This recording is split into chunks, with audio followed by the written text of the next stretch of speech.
بسم الله الرحمن الرحیم. خداوندا، بندگیت افتخاری بزرگ است مرا و رضایتت در آخر آرزویی بس بزرگ است مرا. برادر خواهر مسلمان، تو هر گوشه دنیا هستی، مسلمان با آمریکا با کفرم تا کرم نریزه جنگی نداره، ولی آمریکا قصد سلطه داره. یک سری افرادش هم که تو کشور آسیایی فراوان از اینه که جانشان فدای اونا میده که ایشالله خدا خودش درست موه.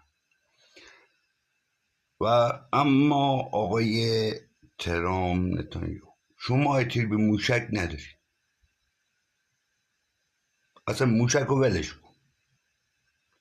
ببین، یه مؤمن شاکی باشه بدان خدا تاوان بدی میگیره ازت. این گوش به زنگ باشین، محض انذار دارم میگم.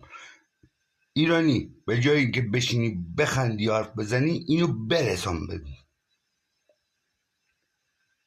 که یه آدمی که داره ظلم میکنه به کل بلاد اسلامی داره بردگی میگیره ازت.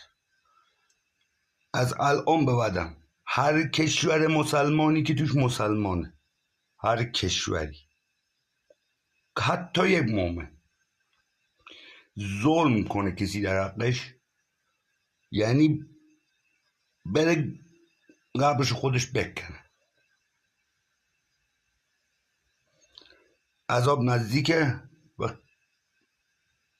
تو خواستی زور جلو بندازی دیگه.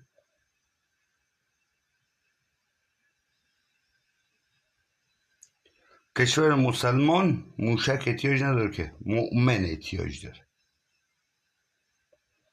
بندگان خدا، زیر برده یک کشور دیگه تون کردن. چی کم دارین که خود مسلمان خدا بهتون نداده که محتاجین به آمریکا؟ داره نفتتون رو میبره، به جاش یک کاغذ بی پشتیبانه بهتون میده، تازه روتون تسلط هم داره.